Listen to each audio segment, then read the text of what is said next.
Hey,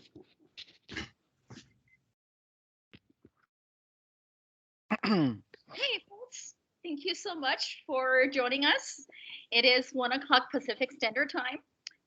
Thank you for coming on a weekday, weekdays on a Saturday for joining us the second week of the Pacific Division Sheltering Capacity Building Series. My name is Yi-Wei. I am the MassCure Regional Program Lead for Los Angeles.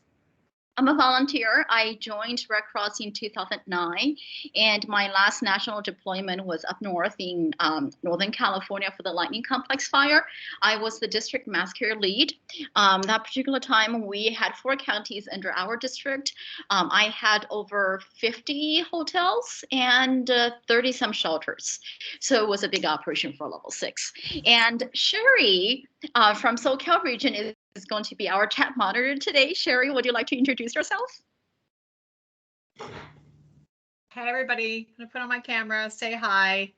I'm from San Diego, actually, Southern California region. I'm the regional mass care lead for SoCal region. And gosh, I didn't deploy at all last year.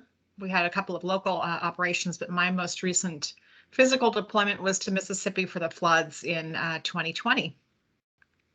So I'll be watching your chats and trying to answer or bringing them to Yi-Wei's attention as we go along. Thank you so much. Thank you so much. Several things for housekeeping. This meeting will be recorded. It will be sent out afterwards the following week. So today is Saturday, it will be sent out next week before our next session. All the attendees with a Red Cross email address will be automatically added to the mailing list after this session. The reason I can automatically add is because when you log in using your when you log into the Teams chat using your ARC email, the ARC email shows the roster, the attendance list. But you don't have an ARC email, it's not going to show it to me, it only has a name. So if you also want to be added to that list, please reach out to me. If you feel comfortable, you can drop in the chat. If you don't feel comfortable, you can text it to me, you can email to me, you can call me to let me know. All those things will be fine. If I can have you to type your name and the regions you're from so we can all say hi and to know each other. Please mute your microphone and turn off your video when you're not speaking. When you have your microphone on, we sometimes hear echoes, so we don't want that. Raise your hand if you have any questions, or you can just simply type in the chat. And again, Sherry will be monitoring the chat. So the goal for the capacity building series is to build our workforce confidence, to provide any practical tips for mass care operations. We know we have edge courses, but edge courses, they are very technical focus that we might not be providing you with, realistic experience or setting up realistic expectations. And we also want to provide a collaborative environment for all of us to communicate, to have a mentor, to have all of those things together. So it is so good to see everyone here today. For this session, we're going to talk about the different sheltering gaps in specialty tracks and how are we going to achieve them. And we're also going to talk about the promotion process as well. If you can type in the chat do you have a gap? Group activity position, so that would be something as mass care sheltering service associate or mass care sheltering supervisor, or any gaps. What kind of gaps would you like to achieve? Do you want to be a supervisor? Do you want to stay at a service associate? Or do you want to be a manager or chief? And one last question is, have you ever been field promoted? So I'm going to, while we wait for answers, I also want to remind you to update your disaster responder availabilities. You can do that by logging onto Volunteer Connection. It's going to enter my profile, disaster cycle services, and disaster responder availability. If you're not sure if your training is up to date, we'll talk about the trainings later on, but if you're just not sure and you don't know how to do it, you can reach out to your disaster program specialist or managers just to make sure that your training is up to date and you have your gap. And your regional team will be able to assign you the SE gap, and we'll talk about that later on as well. And for those of us that has a Red Cross email address, just keep in mind that you would have to log in every 90 days or so to keep it active. Sometimes when I send out emails, I receive a rejection saying that, there is no such address. Okay, so Sherry, what do we have in the chat? We got all kinds of incredibly talented people here. We've got LSAP, we've got mass care co-leads, we have shelter SAs, SVs, feeding SVs. Boy, just and a DPM or two even, reunification SV. So you've got a pretty good group here all across the board. Wow, thank you so much. And I know we have several chiefs here as well. Kathy Sprout from our region, Los Angeles, she's a chief and she's on the call. Thank you so much for joining us today. I really, really, really appreciate. Okay, so this session is meant to be interactive. So I'm going to ask you questions and you can go ahead and drop in the chat as well. So you hear me talking about the levels that we were doing earlier. I said I responded to a level 6 as the mass care lead. So the question now is, what is a disaster response levels? What do you think it is the level? What do you think the level means? And what do you think that contributes to the level? I'm going to give you a few minutes to answer that.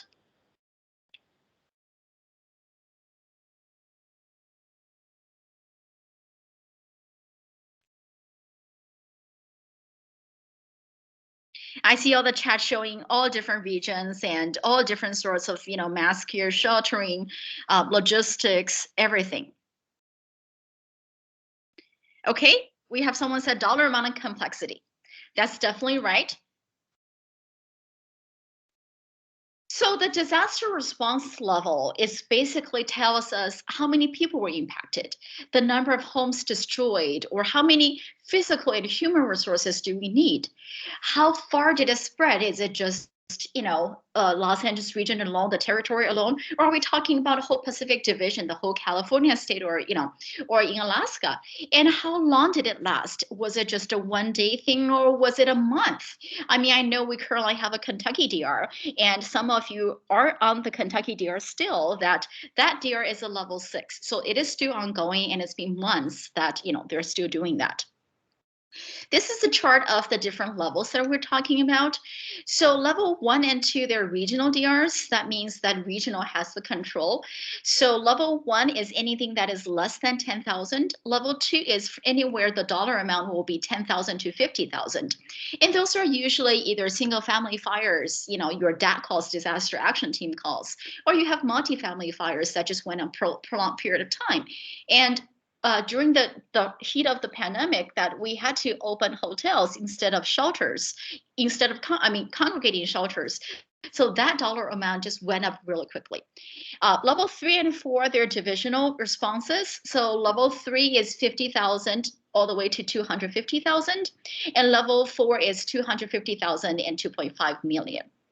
Level 5, 6, 7, they're national levels. So they can go anywhere between $2.5 million to $20 million. So at any given situation, for the Northern California fire that we had for level 6, even during the pandemic, we had about 500 mass care workers on site, out in the field. So it just gives you an idea of how huge the responses are. Okay, now the question is, what is GAPS and what is specialty tracks? I mean, we hear it often and we hear, GAP. So what is GAP? GAP stands for Group Activity Position. So group is you just have multiple things together. There are similar activities, as in group will be mass care. Activity will be sheltering, will be feeding, will be reunification, distribution of emergency supplies. Position is basically tells us what trainings that you had so far, that you achieved so far, what experience you have, and what is the scope of your responsibility. Specialty track, it's in addition to all those gaps that you have, it's the additional trainings or knowledge that you achieved, that you gained in order to earn that qualifications. This is a overall chart of what we're going to show you that, later on. This is the group activity position chart. So mass care falls under here. So you can see mass care, the top one is going to be chief, and you have a mass care generalist manager. Then underneath you have feeding managers, service associate and supervisors, sheltering, distribution of emergency supplies, and reunification. So that you can see Here, mass care, we all report to Assistant Director of Operations, and we usually just call them ADF Ops. And ADF Ops will go ahead and to report to the DRO directors. So this is just an overview. If you have any questions or anything that you want to retell, the specific gap or how many gaps, you might not be only interested in mass care. As we see in the chat, many people, they have different gaps in different areas. So this is something that you can go back on. And you'll see that in order to find this, you just simply go on to Exchange and you search this name here, Group Activity Position Gap Chart. You are able to pull this exact chart that I'm showing you right now. Okay, so we're going to talk about different gaps in different, oops, what did I just do? Okay. So mass care sheltering. This is a screenshot of what courses that you need. I'm not going to touch on every single course. So mass care sheltering services associate is the very, very bottom gap, the basic gap that you're going to get. You're going to get that by simply just taking courses. And I put it out there, it's 3.5 hours total of the required courses.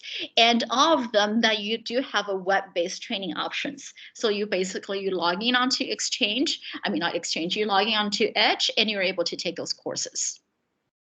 I highly recommend that you take the recommended courses as well, because they're talking about the basic food safety, psychological first aid. Those are all needed during a shelter environment.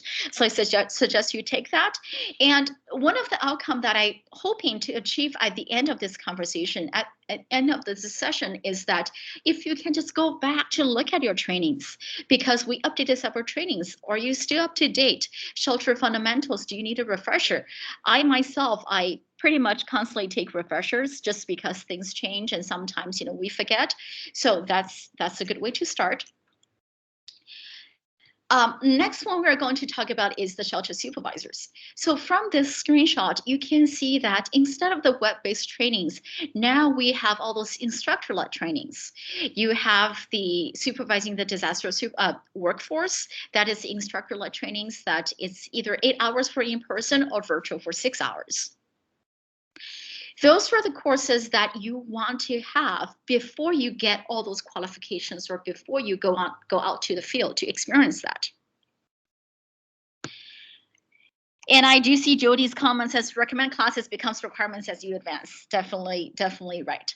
Okay, so now if you can type in the chat to let me know, what do you think are the shelter supervisors' responsibilities? And I'll give you a few minutes.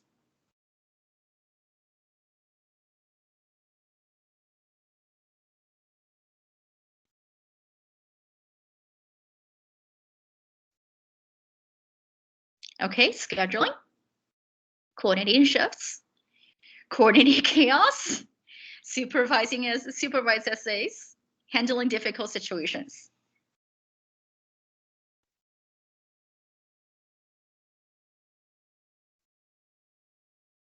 Okay, so everyone is absolutely right. So the responsibility of supervisor is, of course, you're going to supervise. You're going to supervise the service delivery. You're going to make sure that you're supervising the workers in the shelter. You're also going to make sure that the work that we do, they're in alignment with Red Cross principles and practices. You're going to monitor activities in the shelter. And if there's anything that you need to escalate, you want to let the shelter management team know if there's any issues or concerns. And being a supervisor, one of the things is you're going to attend meetings. So you're going to participate in all the meetings and you're going to review and complete daily reports. The one thing that I very often tell my team is that the difference between a service associate and a supervisor, or the difference between a person that is out in the field versus in the headquarters, is in the field, you are reacting to stuff. In the headquarters, you're planning ahead. And when you're a service associate, you might not have to do meetings. Sherry, do we have a question? Okay. No, it looks like somebody accidentally came off of mute there for a minute. Gotcha, no problem. So then in the headquarters, or when you're in a supervisor position, then you get to attend a lot of meetings and you have to complete and report. You have lots of reports to do. And the most important piece is you're going to complete evaluations for assigned shelter workers. And you'll hear evaluations very, very often throughout this presentation. And in fact, next week, we're doing a presentation on how to write evaluations. So evaluations are crucial for us to know and for the volunteers, for the person that we're supervising to know that what we did good and what we need to work on. Do we have any questions in the chat?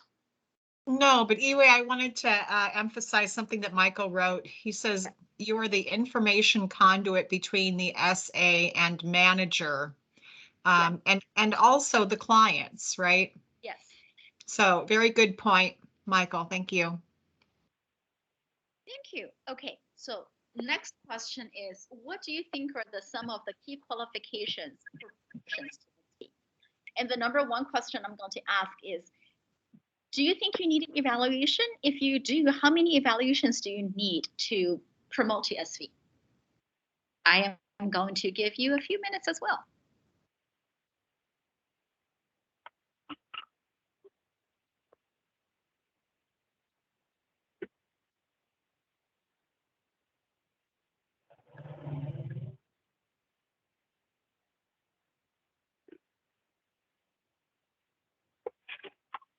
Okay, so I see 3, good organization skills, patience, 3, under exceptional circumstance. Okay.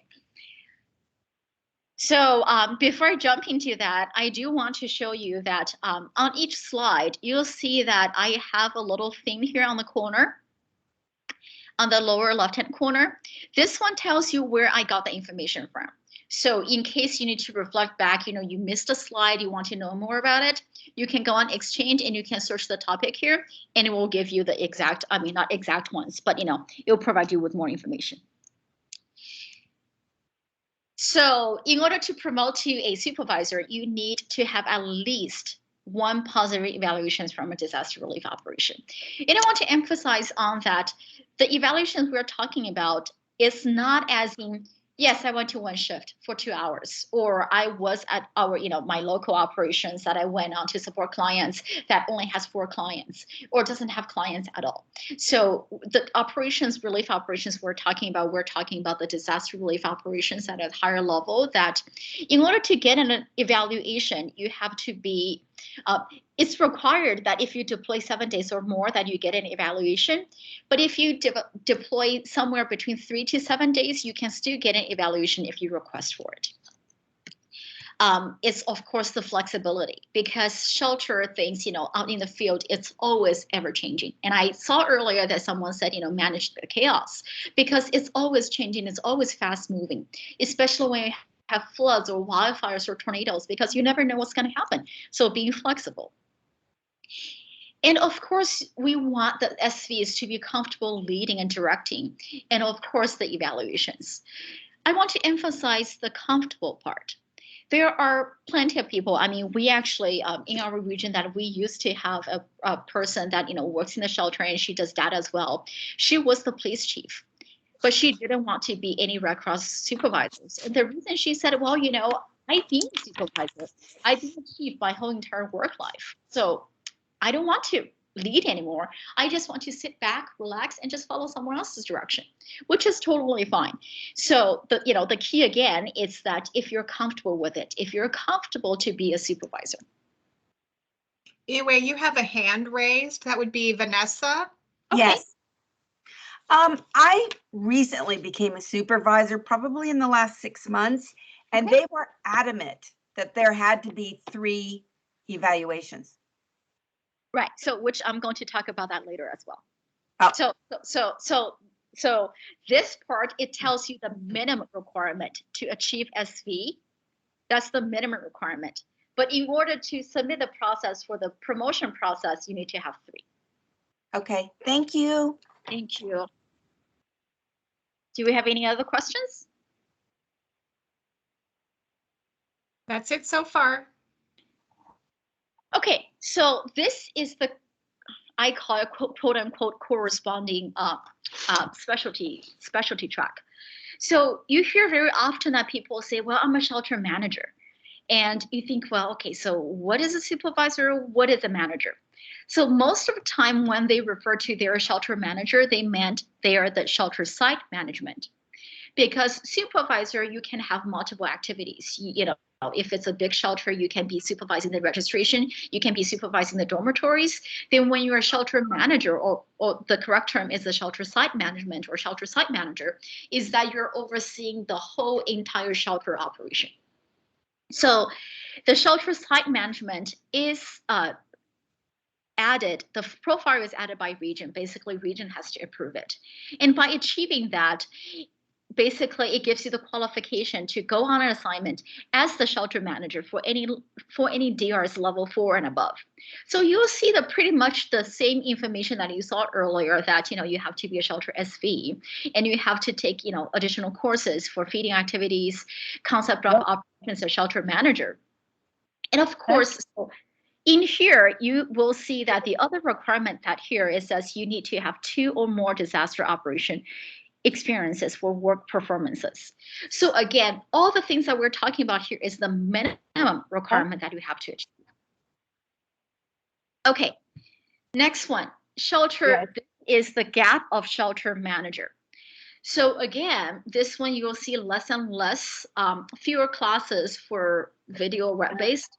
It's like it's towards. Sherry, do you mind to mute someone's mic? I can't hear someone is talking.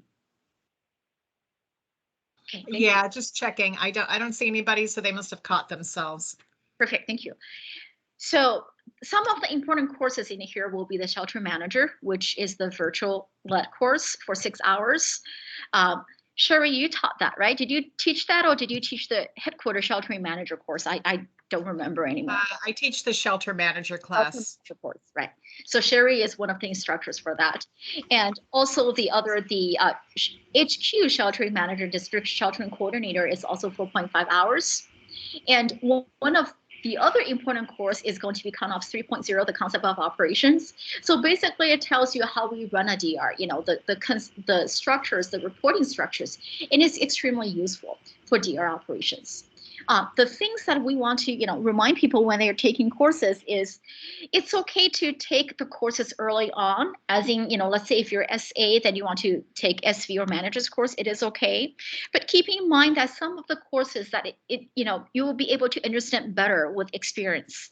So if you're just a shelter SA, you just brand new shelter SA, and you're taking a ConOps 3 course, you might not know what we're talking about.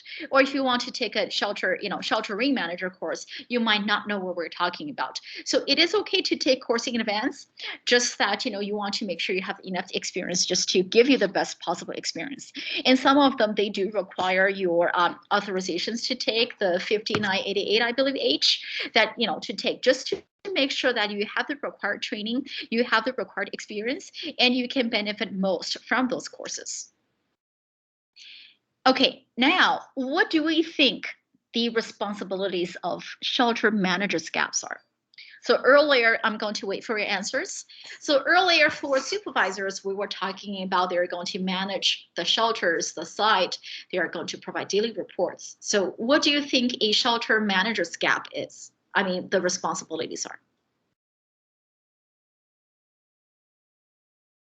Okay, I'm going to give you a few minutes.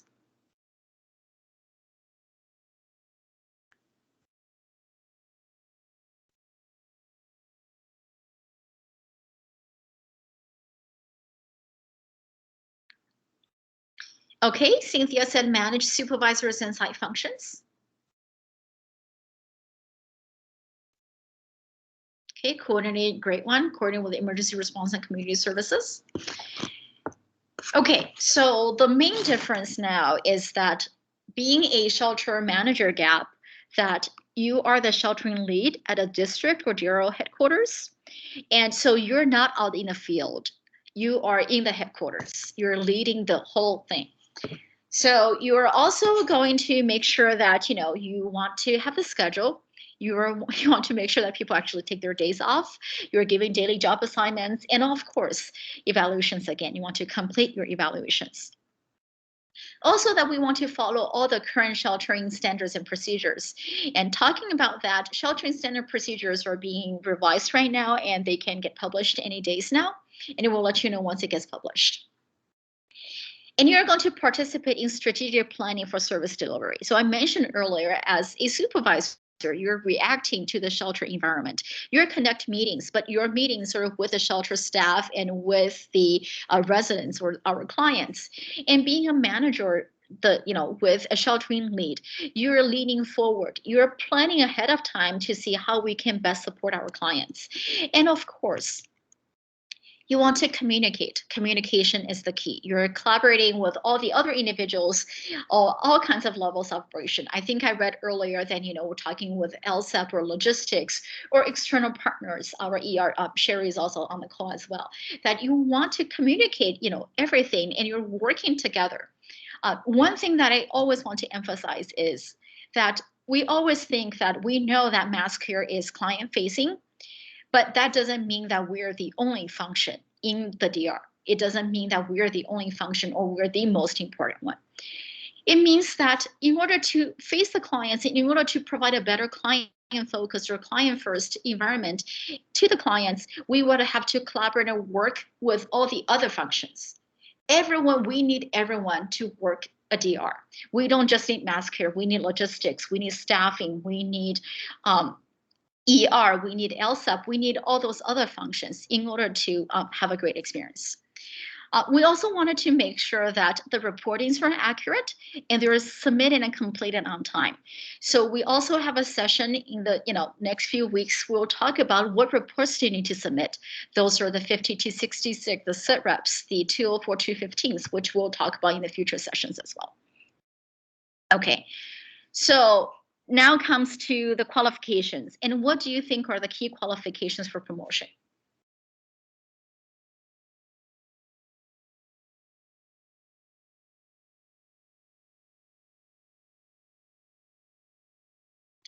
I'm going to give you a few minutes, and I do see something in the chat. Is this the same thing as sheltering manager? So yes, it is. So we have so many confusing terms that some of them are tired, some of them are just so confusing. So they are the sheltering leads. They're the sheltering leads in the DR in the headquarters.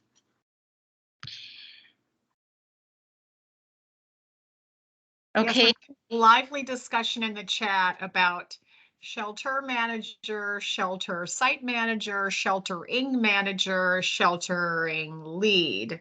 And it can get very, very confusing, hence the reason for EWAY even offering this class. Yes. Okay, so in order to get promoted to manager or MN, I think the best way moving forward will be we're saying MN instead of manager, because it can get very confused with the shelter site manager. So in order to get promoted to MN, you need to have at least 4 reviews, positive reviews in sheltering in DRs. So the reason we're emphasizing sheltering is because that some of us, we have multiple gaps, and your gap might be a different one. So you might be deployed under feeding, but not sheltering. So in order to get promotions to shelter MN, you need to have 4 positive evaluations from the sheltering activities. That we're able to coordinate and resource and oversee multiple shelter sites simultaneously. Like I said, earlier, that for Northern California fires, that we had over 30 or 50 shelters simultaneously across 4 counties, and that was only 1 district. We had 2 districts that time, so you're just multiple shelters. We mentioned that earlier as well. Someone mentioned in the chat that we're also going to communicate and interact with community leaders. We might be talking about Salvation Army. We might be talking about nonprofit organizations. We might be talking with the city, the state, the local government. And also being an MN, You're directing work. So you're going to provide directions. You're not going to do everything by yourself. It's just simply not possible. You're going to delegate the work. And also part of being the manager is that you're able to solve the problems, or you're able to remove the problems for the field team or for the people that you supervise. And it is okay that we don't know the answers. I still don't know all the answers. That's completely fine. The part is being a manager is if you don't know the answers, you can pass it up. Someone mentioned earlier that, the conduit of information, that's exactly what manager does as well. As in, if you have a field response, if you don't need the answer, move it up, escalate the chain of the command.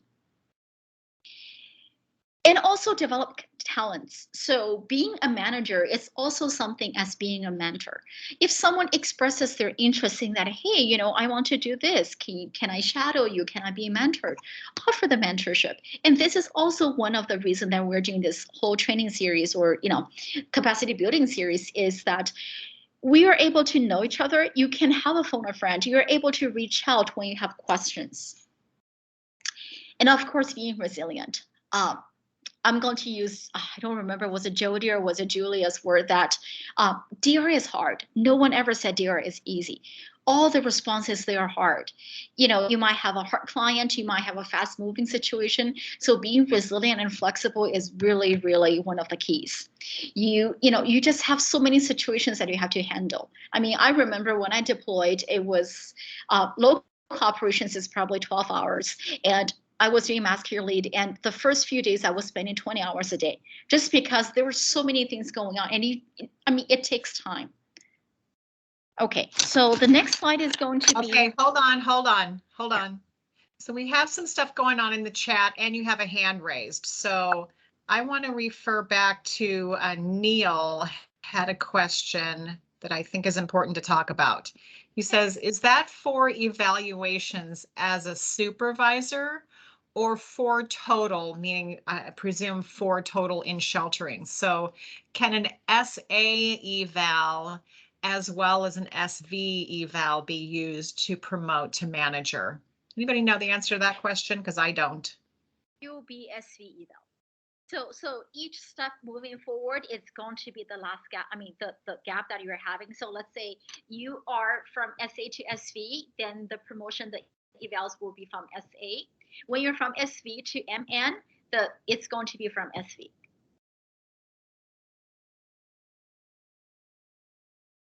Okay, great. And then we also need some clarification. Boy, Neil is catching me out here. So again, this is a question. So I had written that the shelter manager and the sheltering manager are different, and they have different requirements in terms of gaps and specialty tracks. So it's my understanding for a shelter manager, you need an SV gap and the specialty track that goes along with the shelter site manager. In order to be a sheltering manager, I thought you needed a manager gap, but Neil is questioning that. And you also need the headquarters sheltering manager, district coordinator specialty gap. Does anybody know for sure? Do you need the MN gap to be the headquarters sheltering? I see Gene's got his hand up. You don't. I think the situation is it is posted as a manager position, but as the topic of our today's discussion, that can be a field promotion. That's another reason that we're saying this is very confusing, and that's why I want to share the screenshots with you. I can answer that question. So there's a difference between specialty track and a gap. So if you look at this one says MC Mass Care Sheltering Manager Coordinator, and the gap requirement is MCSHSV, and with additional training requirements.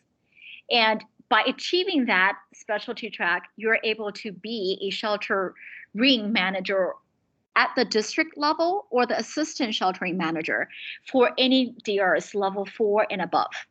And I can show you, it's not included in this presentation, but if we have time later on, I can definitely show you what positions can be achieved by what gap. So basically what we're saying is there's a key difference between a gap and a specialty track. Then it's another story of when you're assigned that you can have different gaps. So basically what we're trying to say here is when you have a gap of shelter MN, you're the one that is going to be is the other slide, that you're the one that is going to be the sheltering lead at the district level or the DRO headquarters. But it doesn't mean that if you don't have that gap that you're not able to work as a sheltering lead. Does that make sense? So, okay, so you have a hand raised and that would be Laura Hovden. Hi, Laura. Hi. So part of the process also for the manager is you don't automatically just take the classes and get promoted. You fill out a promotion packet, which I'm sure you're going to go through later, but there's a committee of people at the division level who look over the promotion packet and look at your experience, look at your resume, and they may recommend that before moving you to manager, that you get another DR experience or something. They may recommend something based on what they've seen. So it's not just an automatic process that if you don't have enough supervisor experience, then they may say, you know, you're on track. Let's try to get you that extra experience this coming year so then you can move to manager. Okay, well, since we have you here as an expert, I have a question on that subject. Then, if you can be the headquarters sheltering manager with an SV gap, what is the MN gap required for any position? That sounds like a conversation we had earlier this week. Technically, probably not from what I thought we looked at this in another meeting that we had earlier this week and did not find something that was actually required. A lot of times the position that goes up on the door might be for a manager. So they're looking for somebody at that level of experience. But if they can't find him, they will put in the best qualified SV that they can find and do a field promotion. And after your field promotion, you don't automatically get moved to that position. You still need to go back before you actually get the gap in the full official position. You have to go back and take the classes, meet the requirements, submit your packet, have it reviewed and approved. So since we're talking about that, I didn't want to bring this up initially, that I didn't want to put in these slides because this is too small of a picture. So this is the operational table organization for position assignment charts. And this one tells you who can get whatchamacallit. So I'm going to show you here that since we're talking about sheltering. So who can have a sheltering manager? Who can hold the position if you have a DR that requires a sheltering manager? You can have people that have different gaps. So it can be a generalist manager. It can be sheltering, SH shelter manager gap. You can also have a person that has a shelter SV gap, but with the sheltering manager coordinator specialty track. So that's what we were saying earlier, that you can have multiple combination of things. What we were talking about is the gap versus the specialty track. But as far as holding a position, that's a whole different completing topic. Because, let's say this one is a level 2, right? So level 2, in order to run a level 2 is a local operation. It's just a multifamily fire, anywhere between 10,000 to 50,000. So for the HQ sheltering manager position, you only need a person that has a gap of shelter SV. So that's the difference that we're talking about. That's what we're talking about, that you have a specialty track, that you have all those. Okay, I'm going to move forward just to keep us on track.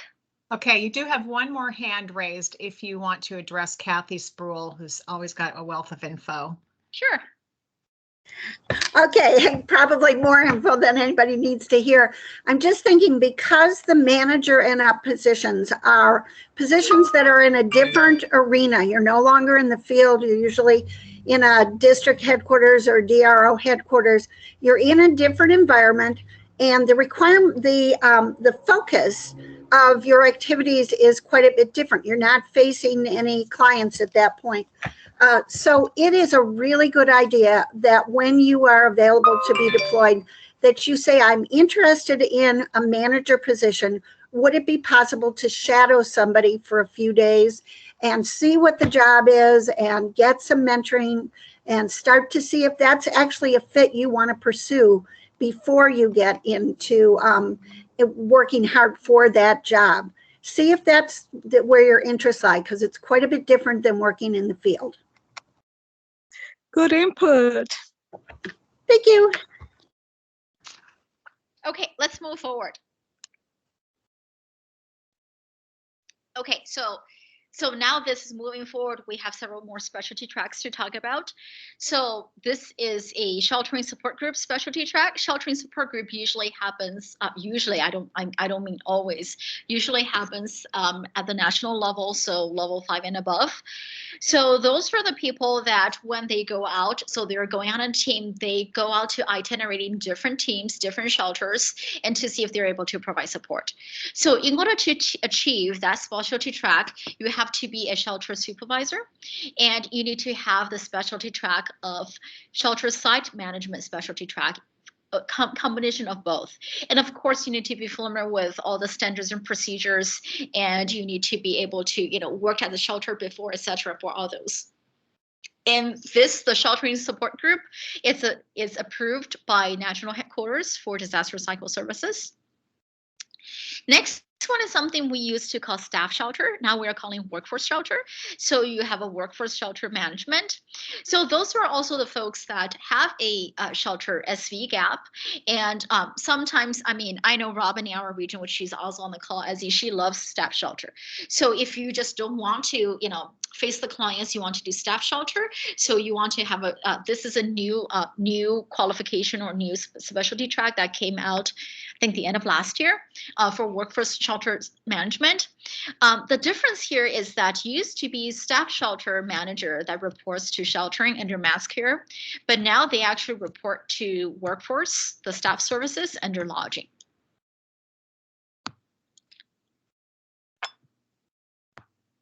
Okay. So now field promotion. We actually mentioned several of them earlier. So what do you think a field promotion is? If you can type in the chat to let me know, what do you think the field promotion is? And has anyone been field promoted?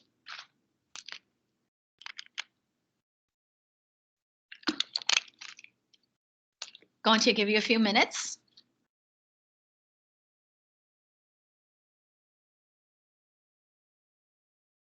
Okay, we have a yes.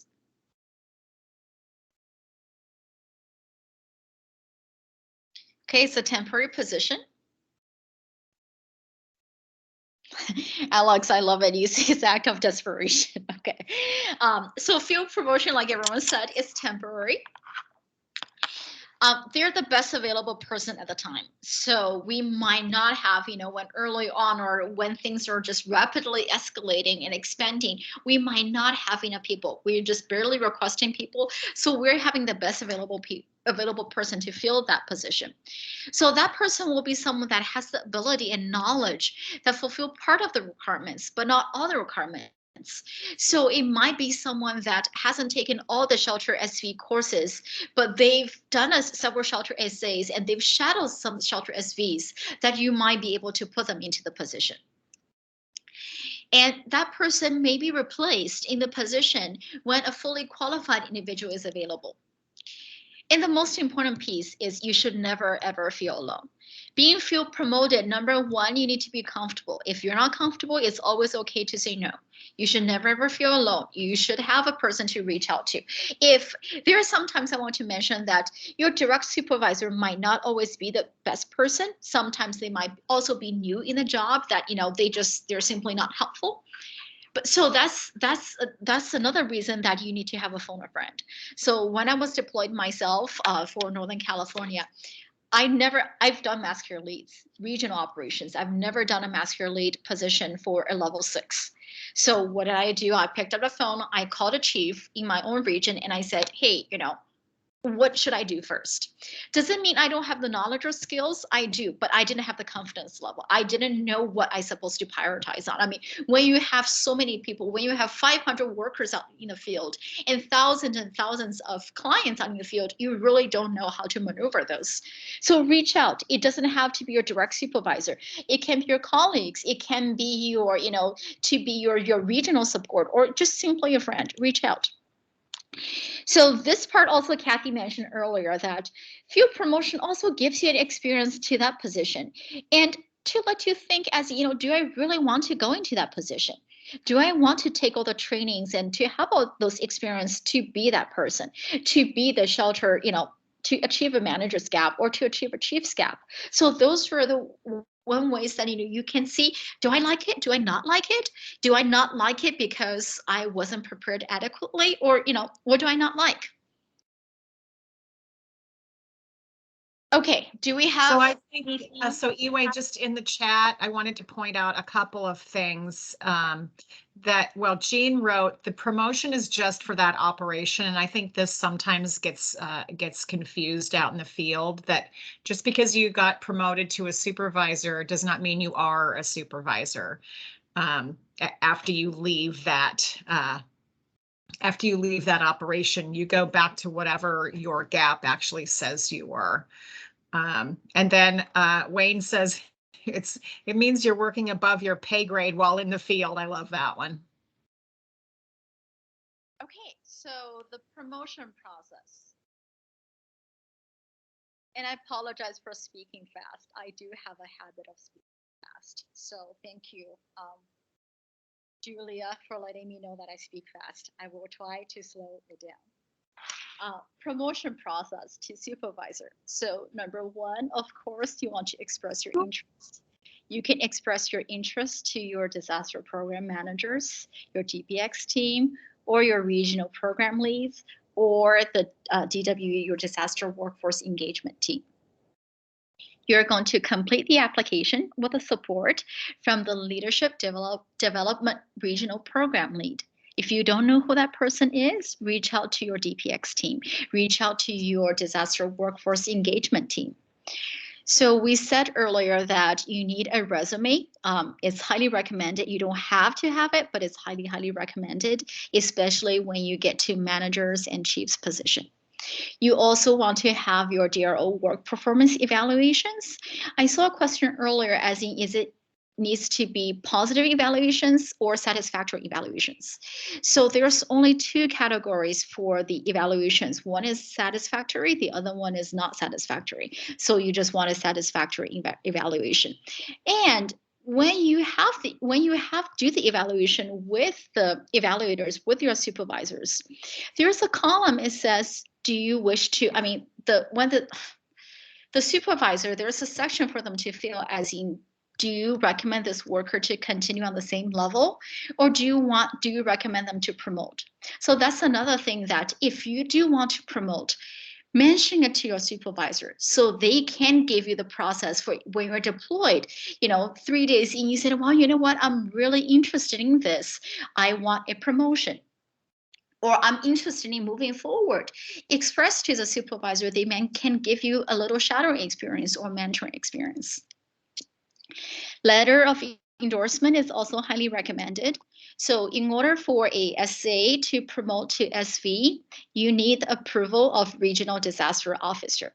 So usually after all the packets goes to the RDO, when they review it, they usually have a reviewing committee, and everyone will chime in to participate to see if they approve or not. And if they approve, they will go ahead and add your gap to your volunteer connection, and they will remove the previous gap. So basically, when you're promoted to SV, you will no longer have the SA gap for that specific activity. If they deny your application, they will tell you what is the reason for denial and to have a plan for you to move forward to improvement plan. Do we have any questions? Again, a lively discussion going on in the chat about why do we only have satisfactory and unsatisfactory as our choices, but that's I think that's a little bit above our pay grade for today.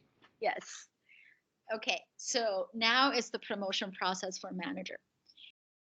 The top part is exactly the same, that you want to express the interest. You need to have a package for your application. The difference now is now the RDO, the regional disaster officer, they will review the application. They're not going to approve it. They will concur or deny. And after they either concur or deny, they're going to forward to the application to Division Disaster Executives, which is the DDE. So the DDE is the one that is going to say that do we approve, do we deny? So the same process as in once you achieve a manager's gap, your supervisor's gap will be removed as well. Okay, so tips. We talked about this earlier multiple times as well. You want to find a good mentor. And that's again is the purpose of the sessions is that you want to find a good mentor. The mentor can be in your region. It can be someone that you met out in the field, but you do want to have a good mentor and you want to express your interest that, hey, I want to be mentored, because not everyone that wants to advance. So if you want to advance, you want to emphasize, you want to advocate for yourself. And you want to stay involved in your chapter, in your regional activities. You want people to know you. Especially when you submit an application, you don't want someone to say, hey, okay, so who is that person deployed so many times, but who is that person? So you want to be recognized. You want to get involved as much as you possible. And of course, you want to deploy as much as possible. I know it can be very, very difficult. I work full time and I don't usually get time off. So it's very difficult for me to deploy out of the region, but you can also stay involved in the region. Be flexible. And we mentioned earlier that it is okay to say no. You don't have to say yes to everything. It is okay to say no, especially if you feel promoted. Especially if you don't have the support, it is okay to say no. It is also okay to say that I'm not comfortable doing this. I'd like to have a mentor with me, or I'd like to reach out to someone. If I can reach out to someone, or if I can have a mentor, then it is okay. I can do it. Have a phone a friend.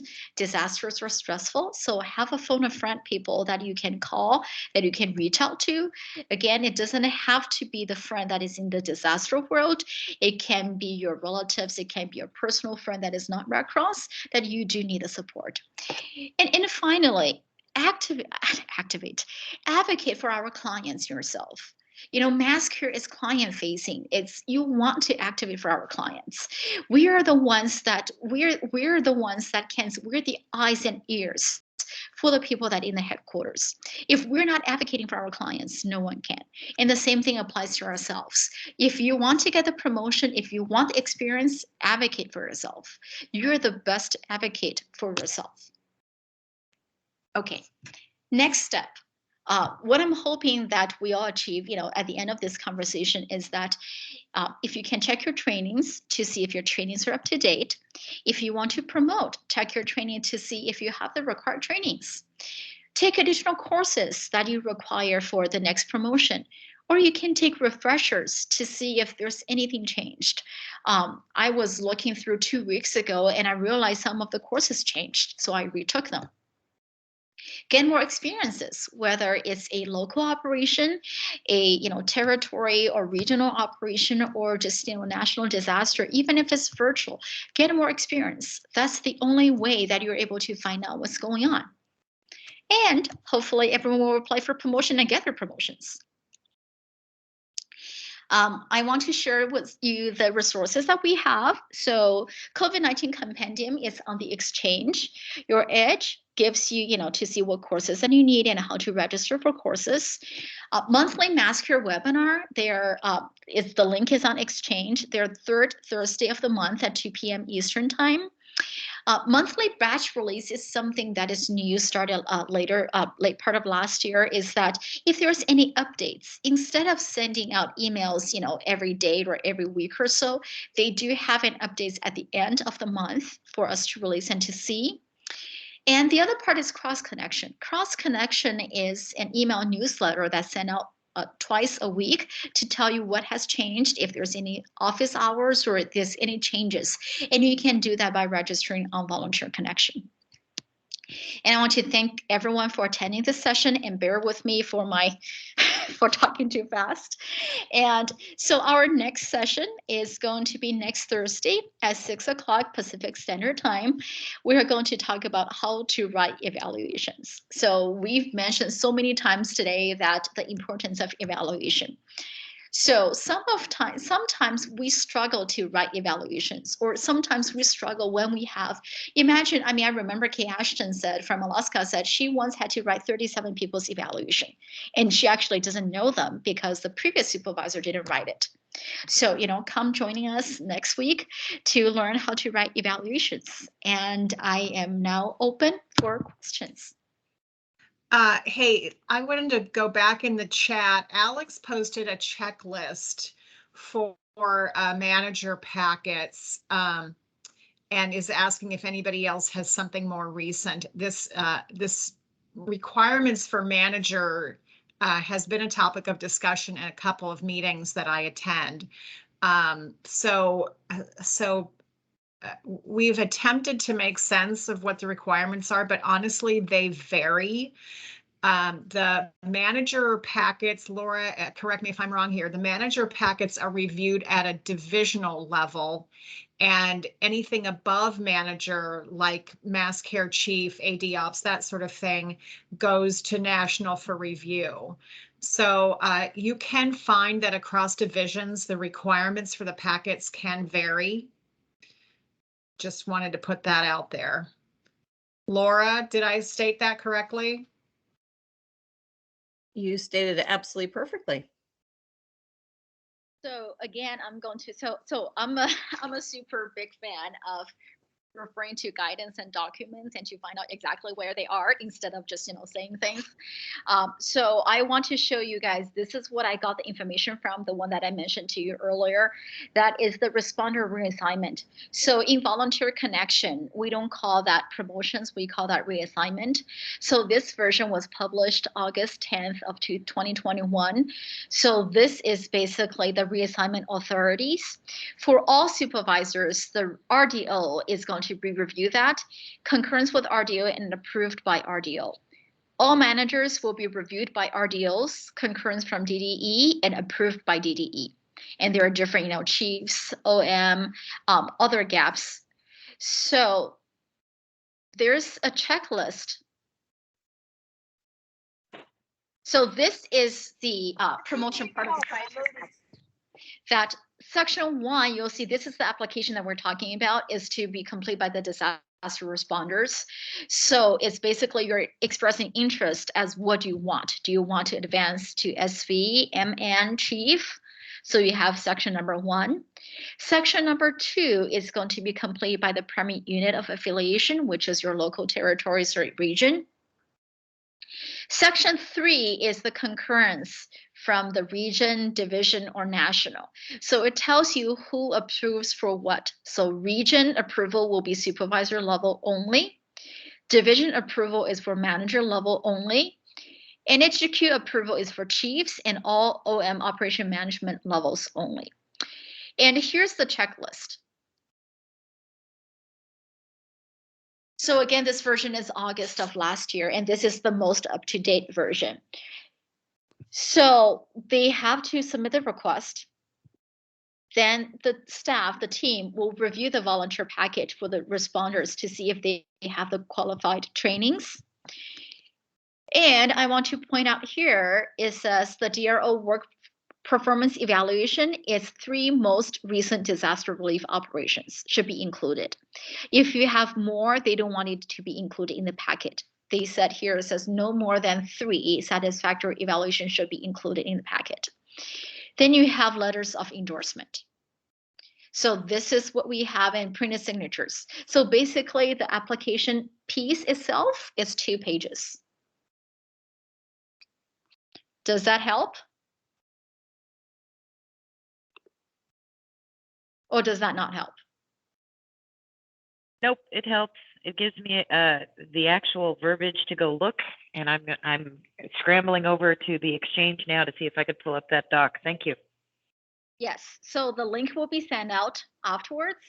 And again, for the sessions that you see earlier, that So do you see all here that I have a little text at the bottom? If you search that exact text into Exchange, you will be able to pull out the link that I'm talking about, in case that you want to see it beforehand. So this will be sheltering field promotions tip sheet. And those I got it from the Disaster Services Qualification Specialty track. It was most up to date on January of this month. Of this year.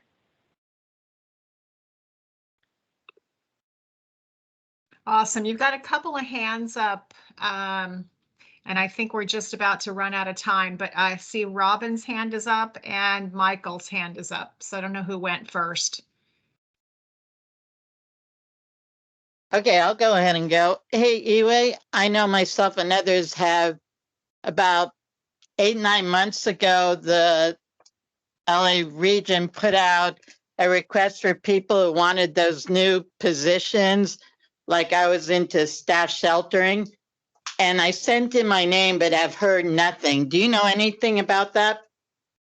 I don't. My suggestion is send a Marcus email again, because I asked him 2 weeks ago, I think, and I didn't get an answer. So I suggest that you email him and ask again. That's the part of the advocating for ourselves that we need to be asking our team again, just to see where we stand at the promotion process. Okay, so they're not just ignoring me. Okay, thank you. All Okay, right, Michael. Michael. My question goes back to, you were talking about the number of evals and stuff for promotions, and you had said the minimum requirement was 1 with a positive eval, and it kind of explained how I got my promotion. But then you said something, and I wasn't paying close enough attention, something about it needs 3 evals to begin the process. And that got me confused. So if you could clarify that for me again, I'd appreciate that. I know it only takes 1 good eval because that's how I got it. But what is it takes 3 evals to start the process? What was that about? So I think that whole thing, it is very confusing. And I think that was one of the things that I was surprised when I was putting this together. So the global templates for the shelter supervisor, it states that you need a minimum of 1 positive evaluations. I think the key point here that they're trying to differentiate or because SV, you need minimum 1, and MN, you need minimum 4. So I think that's what they're trying to say, that you need to have an experience and what kind of experience you have. But for the application packet, you will need 3. So let me just scratch that over again. Bottom line is you need 3 qualifications. You need to have 3 evaluations. The difference on the other evaluations is that it can be evaluations from other activities. This one. That explains it. Okay. That's why we're mentioning here, it says in sheltering from 4 or more DROs.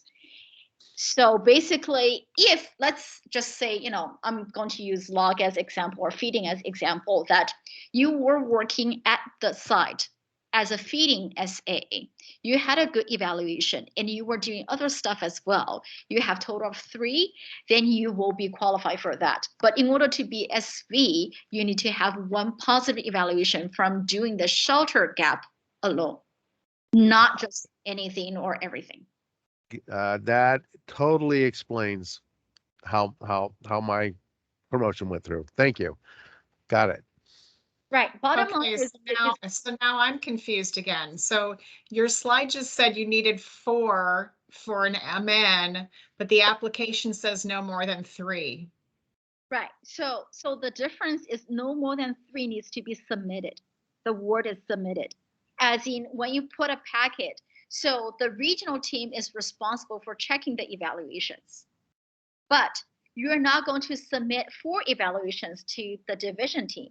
You're only submitting the 3 of them to the division team, but they won't submit it unless you have at least 4 evaluations.